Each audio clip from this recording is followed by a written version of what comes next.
the same time, the news was on. Yeah. And the remote was right next to him. So I don't know myself. Take the remote and ask for me to change the channel because I want to watch football. I didn't know what to do, so I don't know how to communicate with him. And this man, Moro, was so serious with his family on Skype. And then I just said to myself, let me just close my eyes and have an early night. Great run. He pulls it back. Rasmus Højlund. Thunderous. It's an absolute net buster. Hello, everyone, and thank you for tuning in to this episode of In the Conversation with one of the biggest names in football. I say football and not South African football because this man's career has spanned continents, has spanned countries, tournaments. I don't know what you've not done in football because when you think of Benni Parker, you think of a goal scorer. Sure. You think of an assist king. Mm-hmm. You think of a playmaker. You think, does he play with his left or does he play with his right? Sure. So today, those questions and so much more are going to be answered right here on Betfred's YouTube channel. Yes, we finally got a hold of the man. We got him into the hot seat and we're going to have a big conversation with him. We're going to go through a lot of things with him. We're going to go through his personal life, his footballing life after football, and we're going to be going through a few questions you guys have been asking us about this gentleman over here. Welcome to Betfred. And don't forget, if you don't have an account with us, visit betfred.co.za and just open one up. We've got great promotions, price boosts, and specials, especially just for you. So make sure to visit betfred.co.za to see what we've got in store for you. Right now, I have to welcome the big man himself. Bernard, how you doing? Thanks, Mo. Thanks for inviting me. Yeah. It's been an honor and a pleasure. And let's get the conversation going. Yeah, did you do a warm-up, Nyana? Because I know how coaches are. Maybe there was like a jog this morning. No, I'm home already. I just came straight back from training session. Yeah. So I'm home already. I'm on the cool down phase now, sitting and talking to you. 100%. So now I know a lot of us are thinking, does this mean that you're going into punditry? I like it. I find it very interesting, and I think I also got what do you say there? When you get bit by the bug. Yes. But I think if something does come up, I would love to do it because I've done it before. Yeah. During the CAF that was happening in CAF Confederations Cup that was happening in Ivory Coast. Yeah. And I did the Bafana versus Guinea game. So and it's something I like, and I hope if I do get a call up, I'll honor the call up.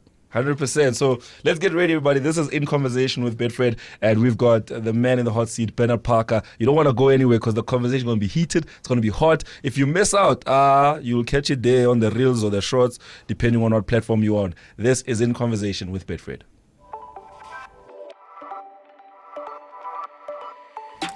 Well, Bernard, the first thing I want to say is that you've basically lived your life in front of the camera. Yeah. Whether it was playing football on the pitch, post-match interviews, now you're sitting discussing games and all that.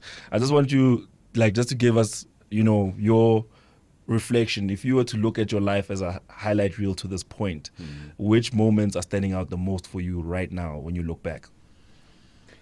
The most memorable moment, I would say, is when my mom, when she saw that I was going to become somebody, when I didn't even see it then. I was just to focus on running behind the ball and playing soccer. And she took upon herself to buy me a pair of soccer boots and for me to go to trials at the School of Excellence. So that is the best moment in my career, because I think that's where it all started. All the other memories within my professional career were wonderful, but mom's moment was the best. Well, let's talk about mom a little bit, because obviously she saw you from day one. She was the first person to be like, "Nangu Benni umntwanam." Sure. And then the years went by. How was it growing up in Ramaphosa, and how was the environment for you looking back? Yeah, it was nice. It was fun. Still is. I still go back and I still go visit Amajita and the guys I grew up with there as well. So she was always that type of woman that it's a hard-working woman, and she was working late shifts. She leaves the home early hours and come back late hours. And I could see a struggle. I could see a hustle. Mm-hmm. And I wanted to make a difference in mom's life. And the people around in the area, Rega Park, and then from there on we moved just across the railway to Ramaphosa, and then the people in the area, the community, you know, they just also just saw what kind of a person I am. I was always that boy that everybody wanted to send to go buy bread, go buy this, go buy a train ticket, go buy that. So I was that type of boy, and I was loved by the community, and that was amazing memories. And the good thing is that Mom not only played a significant role in my life at that time, but was also my teacher, my uncle, you know, and the people around in the streets as well. So in that regard, I just didn't want to disappoint anybody. Yes. So is that where you got your leadership qualities from? Because like you said, the community was trusting you to go buy the ticket, train, bread sometimes. Do you think that that's where the leadership quality in you started? I think so, Mo. I think so. It started there. Not only the leadership qualities, but also the trust as well. Yes. And maybe the management skills. Maybe as well, because I was the boy that even got trusted and sent around more than their own children, the people in the community. So it started there, and then when I went to the School of Excellence, I think that's where now all the necessary core values was impacted in my life. Yeah. And I'm very thankful for that I got polished at the school. And I think the steps, the foundation phase was laid at that time. Yeah. So I've seen you juggling a tissue before. Sure. Like a soccer ball. It's crazy because I was like, I can't do that. Yeah. So tell me, like, football obviously starts in your community at Ramaphosa. Yes. What were the facilities like? What balls were you guys playing with at that time? Yeah, Ekas, even it's only one guy who has a ball. He's the boss. So when his mom calls him to go home, the game is over. or if you're Mkapa, the game is over. So you have to mark him with caution. You have to mark him with caution. So we were always lucky to have somebody who would have a ball, and then we play with that ball in the street. Also, sometimes we used to like fill. I'm a plastic. Yes. I was getting to that question. That ball with Isasko, Albany. Yes. And then we thing it with brown tape. You know, like the thick dark brown tape. And then we play. And when the ball pops. Not what the ball pops. When the thing starts to peel, the tape starts to peel, then we have to stop, retape it again, and then play again. So it was one of those great memories as well. Yeah. And the good thing also is that I was that small boy who played up against the big guys. Yes, because they would love to have me around them. So I'll play with the big guys, and the guidance I got from them, and also at the same time, unaware that I was that it was building my character. Yes. You know, and my mental strength and the resilience at that time. So it was fun times. So I believe that no matter where you come from, no matter your circumstances, no matter your upbringing, no matter your surroundings, you know, dream big, because with belief, anything is possible. Now that begs my question, because now you're a coach now, right? And looking at where you started, Kapola Plastic, and you know the environment you started in, I mean, it wasn't Naturena where you started, but look at where you ended your career. Do you sometimes look at players these days and think to yourself that they have the wrong idea of what being a footballer is all about? Yes, definitely. You know, these things that you go through during your development stages, they are there for a reason, because that is what molds you. It molds you in your journey in order for you to become what you want to become. And it wasn't easy. It's tough. It is tough. But by just staying focused, by just staying disciplined, and also knowing where you're coming from and knowing where you want to go, it is very, very important as well. So you also don't get derailed or disturbed in your journey. So that is very, very important. So with the youngsters of today, in terms of all the social ills and whatever is happening around in the community or in the environment, I think of today, we need to get more of mental strength in terms of staying on course in your journey, what you want to become, not only as a sportsman, but also in life in general as well. So it is quite challenging. It's also quite interesting as well, because without support, it makes it more difficult. You need support. You need two principles that you also need is align yourself with a mentor, and also a role model as well. So, but along the way, I think it's just you as a person being receptive and willing to learn all the time.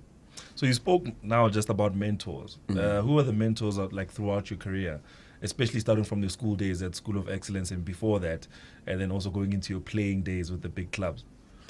Yeah, my role model firstly was Benni McCarthy, because I saw him playing at that time. It was the '98 Nations Cup. Yeah. And I wanted to be like him. So he was my first role model, and still is only and the first and only role model. Yeah. And then I had a great mentor in my teacher, Mr. Denzel Bezero Note, who took who took the initiative to take me to the School of Excellence to go and trial. And even after then, I became close friends with his son, and I used to have sleepovers there by him. So I think those two, yes, that psyched me up at that time. So I want to ask you this question, because I know everyone at home is also going to be thinking the same thing wherever they're watching. Yeah. How does it feel to share the pitch with Benni McCarthy? Sure. It's a feeling that is indescribable. It's just out of this world. Let me tell you a story. So before we get to go for training, we get to camp, and then the players need to choose their roommates. So we share rooms. So then everybody chooses their roommate, and Benni chooses me. Yeah. And I'm like, oh, okay. So then I said to him, okay, what's the room number? You go, and then I'll come after. So I just didn't want it. I needed to catch my breath first. You need to go compose yourself. Compose myself and catch my breath first.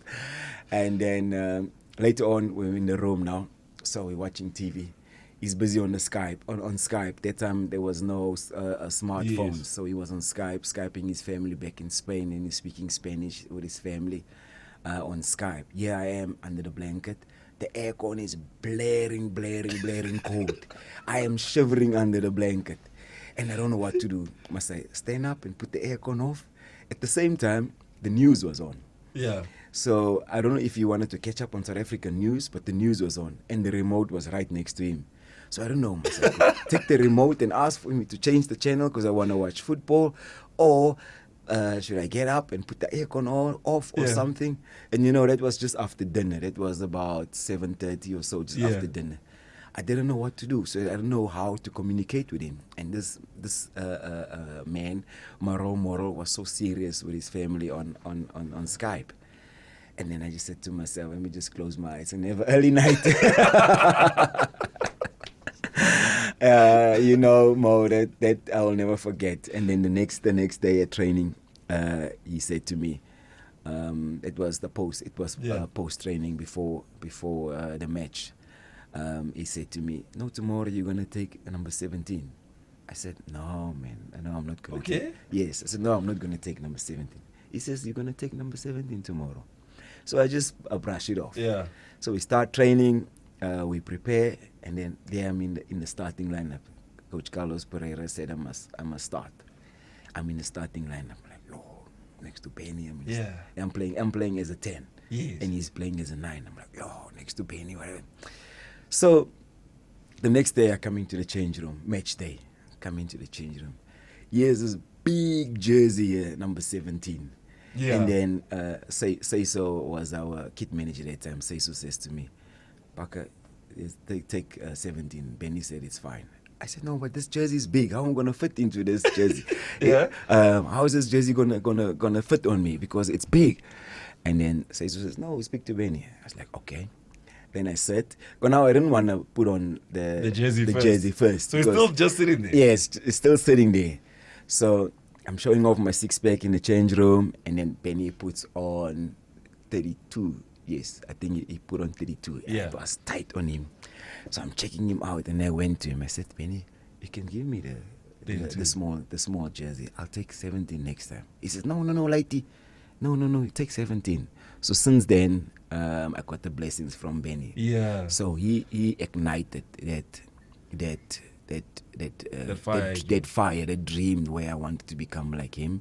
Yeah. And then now I'm playing with him in the same team.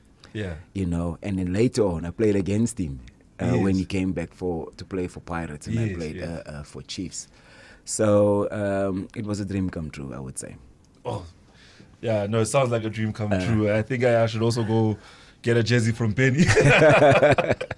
So when does he give you the framed jersey? I kept that jersey. The number 10 from Blackburn. I got it. Yeah. I got it. I got the blue and white number 10. Yeah.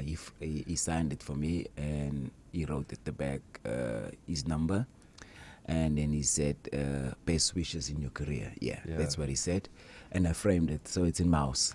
Yeah. And then the same jersey that I wore when he gave me, that I wore on at Bafana on match day.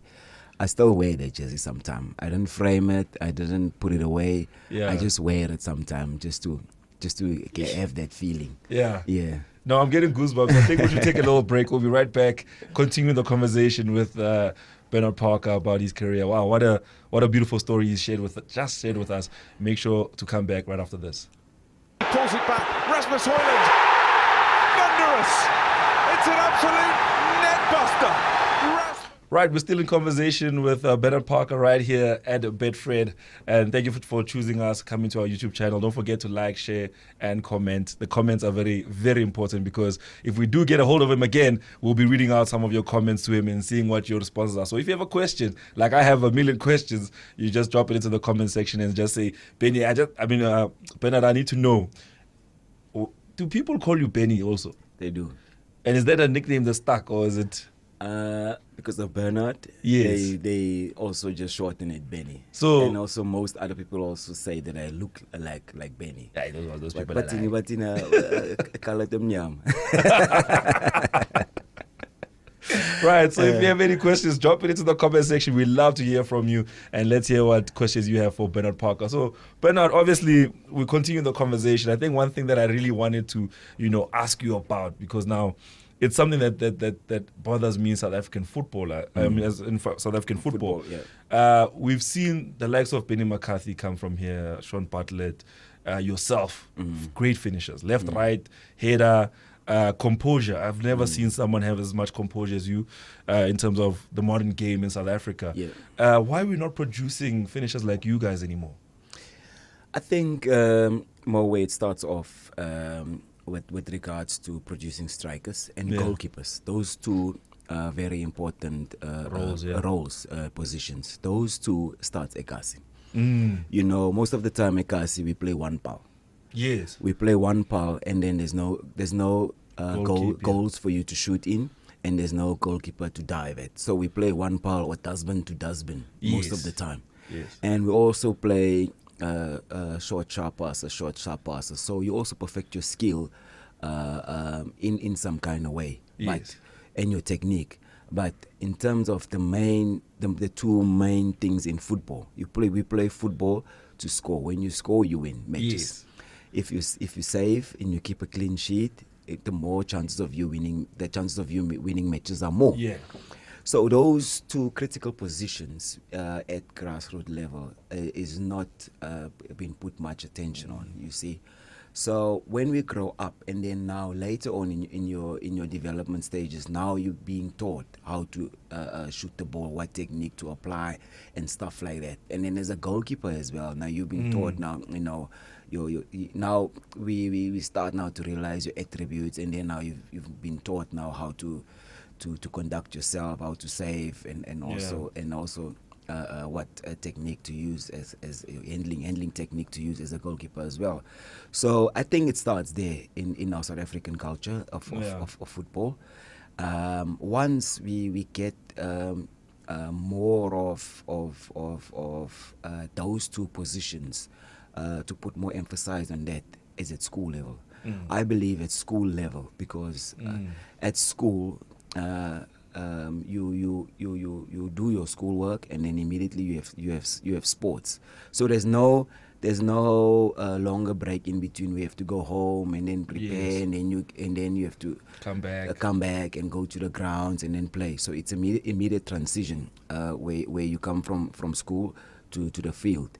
So I think in schools, if we implement it more into schools, we will start producing proper goalkeepers and clinical strikers as well. So I think that's where we lack a lot, and we need to pay more attention to those two critical positions. I mean, you look at the rest of Africa. I mean, Nigeria has got it almost to a science, because from JJ Okocha now to Lokman today and Victor Osimhen, you see that there's a continuation and a handover of like great finishers to great finishers. And you look at South African football, I mean, Rele Mofokeng is now the standout name when you look at how his finishing was. And do you think that maybe we're still in good hands when it comes to our strikers, our wingers in South African football? No, I don't think we're in good hands yet, because all these years we have regressed a little bit in terms of production. As you can see, we have limited players in Europe, in the big leagues. We don't have much players in the big leagues. So it's a question of quality. It's also a question of development as well. So and also a question of going the right routes, or the right steps in terms of developing a complete player. So that is that we need to look back on, reflect on, and do our revision with regards to that. Rele comes from the School of Excellence. Yes. Reason why that he's so matured at his age, and he does the basics right, and he applies the right technique at the right time. So the school also played a significant role in Rele's development as well. And I would also say, like with the likes of the Nigerian players, they are blessed. They are blessed because they go to Europe very early. Yes. They go into proper development setups in Europe very, very early. And in Europe, what do they practice? What their main focus on? Firstly, basics and technique. It's a lot of technique and basics, and then later on they implement the tactical part of the game. Yeah. So, and then when he comes back to his national team, he just hit the ground running. Of what the previous legends has done. So there is also a key that we also need to take note of as well here in South Africa. The South Americans have been doing this for years, because they've been producing younger talents in Europe in all the leagues. If it's a third league or fourth league or fifth league, they've just been exporting, and that helps that uplifts their football. It also uplifts the economy as well, because the players will also bring the money back home and buy property and stuff like that. So I think we need to look back and reflect on ourselves and see where we can improve and how we can improve. I think maybe I was the last prolific striker. In South African football, I would say, but South African born also. South African born also, a local boy, and also I wasn't an out and out striker. I was playing more of an attacking role, whether it's on the left, on the right, or behind the main striker. It's actually something. I'm leading up to asking you, because in your later days with Kaizer Chiefs, one of the biggest things was a lot of fans felt that you weren't producing as many goals as you used to. I mean, your brand was you're a goal scorer. That's what we hired you to do. Yeah. And in the last few seasons, it looked like you turned into a utility player. Can you take us through that, and so that we can address it here on this platform to the fans? Oh yes, no, definitely. Where I picked up, just before we go into that, where I picked up my technique is from the school. And then I hit the ground running at Benoni United, and then I hit the ground running at Thunder Royal Zulu, and then I went to Europe. And then when I went to Europe, I came across Patrick Kluivert. Patrick Kluivert came to FC Twente, and he was doing his UEFA badges, and yeah, to come and do his practicals with us at 20. And when he done his practicals with us, he used to take us after training and do finishing exercise and finishing drills. And then he just gave me 2 tips, or us as a group, 2 tips. It's the technique you have to apply when the ball comes, and your positioning. Just those 2. Anything else, because you as an attacker, you are judged on your numbers. Yes. On your numbers in terms of goals, you are judged on that. So if you can get those 2 things right, you will be okay. So then I came back to South Africa, and I also hit the ground running as well. Top goal scorer in the league, and then the year after, and then I came second after Katlego, Mashego, and then top goal scorer again, and then I made it up to number 3. The third highest top goal scorer for Bafana as well. So, but my whole career, I played behind strikers. So at Bafana, I used to play behind Katlego Mpela or Benni McCarthy or a Tulisizo Mbiani or a Majoro, a Chiefs as well, you know. So I always used to play at Tukelo Ranti. So I always used to play behind the strikers because of my versatility and also my ability to get into the box. And then when I got to Chiefs, the same thing. I played behind Kingston and Carter. The year after I played behind Majoro. The year after I played behind Knowledge Masona. The year after I played behind who came in after? Luis Macha. So I always used to play behind a striker. The out-and-out number 9. And I always had the ability to go into the box. And most of my goals I score. It's one inside the box, it's one touch finish. Outside and outside the box, it's my long range, and my long range is because I'm both footed. So the defenders wouldn't know if I'm gonna shoot with my left, I'm gonna shoot with my right. When I wanna shoot with my right, I do a vala and shoot with my left, or a vala with the left and I shoot with the right. So I always had that eye for goal, and people started to label me as a goal scorer. As a goal scorer, and being that goal scorer, they thought I was a striker. Yes. So everywhere they would announce me, Bernard Parker, Kaizer Chiefs striker, Bernard Parker, Bafana striker, Bernard Parker striker, because the goals I score.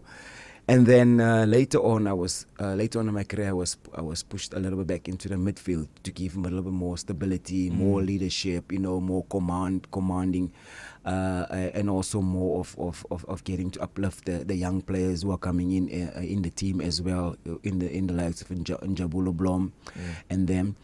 And then, but I was still assisting. If you can look at the stats, I've scored over 60 goals for Chiefs, and I've assisted over 40 goals. So that assists, it tells you that still there was still output. Yes, there was still output. So even though I wasn't scoring as much as I used to, but I was still assisting at the same time. So I think I hope I made it clear for the fans out there. Yeah, I hope it's clear.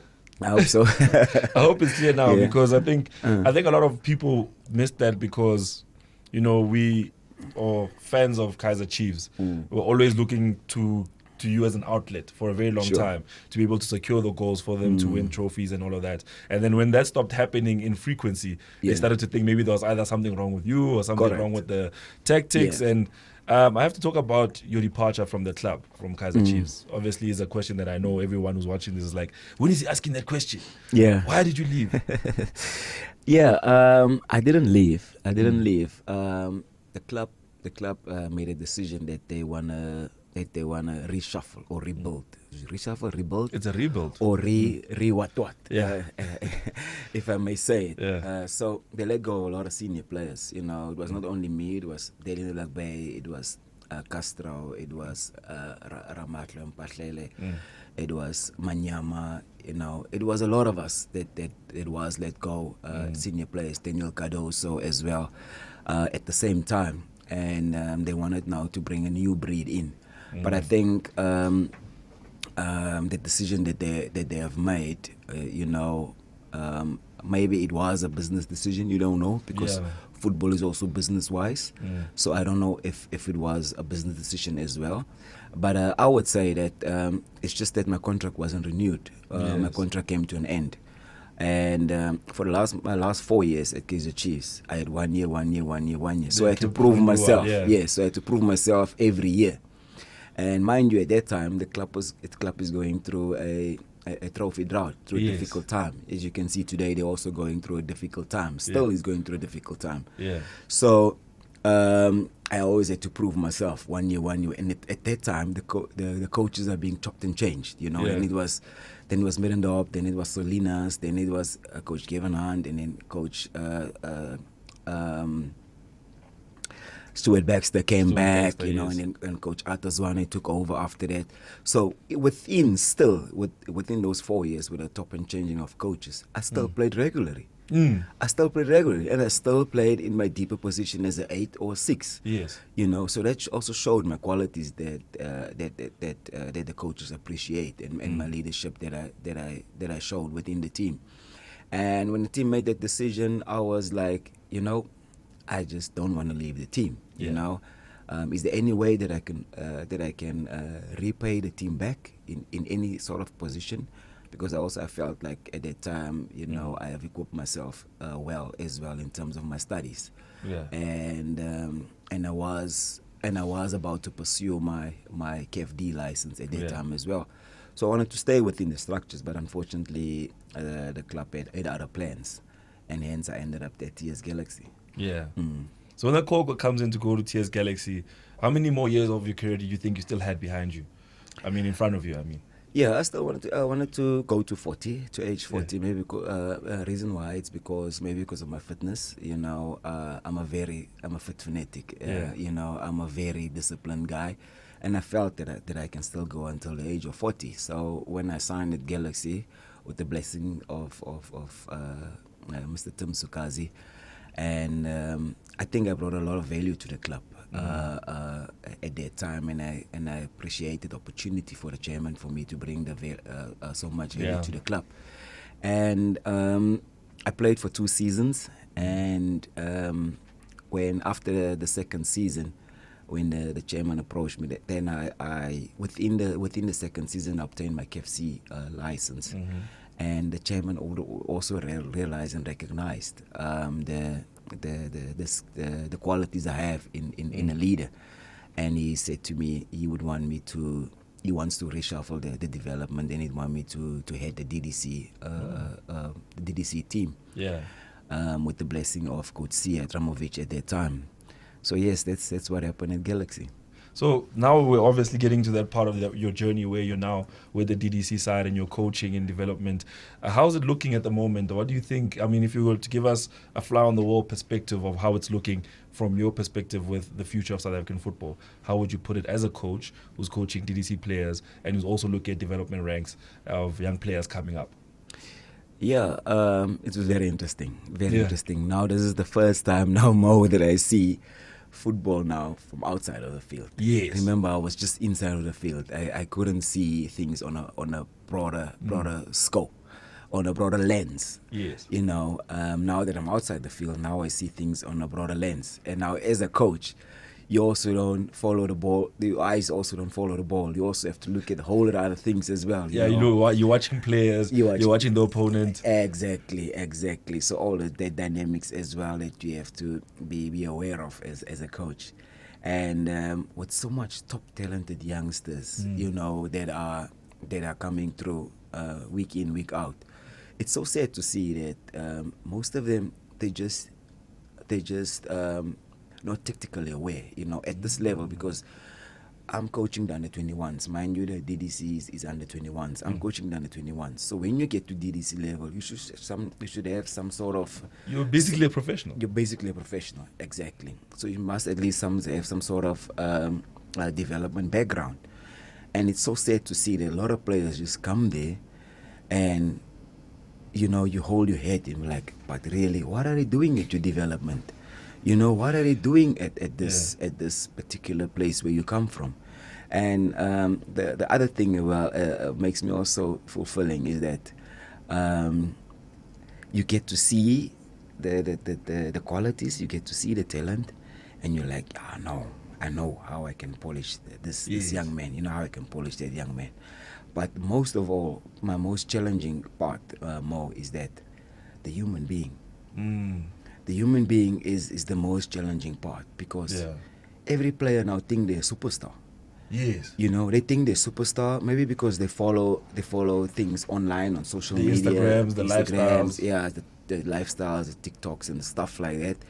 So it's something that I get to look first, a quality that I get to look first into a player after I started realizing that this is the quality that most players are lacking. And I say, if we build a human being, then the professional player will have a longer career.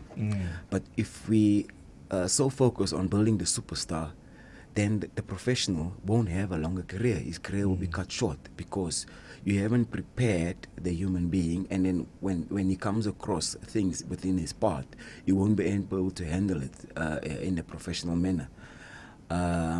Or in a calm manner, or in a good manner, and that is what's happening in our football right now. That's why you will see young players, they're just there for 1, 2, 3 seasons, and next thing you don't see them. Also, you see other players also, they made professional, but then they club hopping. Yes. And they never be consistent. They never settle. They never settle, and they never consistent within their clubs, or just over a season as well.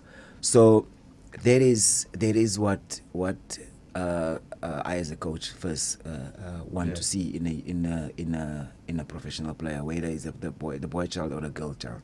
You have to have the human part. The human part has to be there, and then from there on, then I'll be able to develop the superstar. All right. So that's where we're going to leave it for today, because obviously this is a busy man. He has a lot of places to go and see, a lot of people to go and see. The conversation will continue, and I want to just remind you that if you have any questions for, should I say, Coach Bernard Parker, or should I say the striker? The coach, please. The coach. Make sure to go into the comment section, ask your questions, and we'll definitely note down a few of them for him to come and answer. We do definitely want to pick his brain about football, want to pick his brain about coaching, and there's so much more. I mean, also the fashion sense, Yeah. We haven't even touched on that, but that's not a conversation for today. Thank you guys for tuning in, and before we close, is there anything you want to say to the people watching out there? Okay. To the Betfred community, this is Bernard Parker. I just want to tell you that the world we're living in, it's a cruel world. It's a tough world. It's a survival world. Stay focused, stay prayed up, believe in yourself, and then put your head down, hit the ground running. One love. Said like a true coach. See you next time.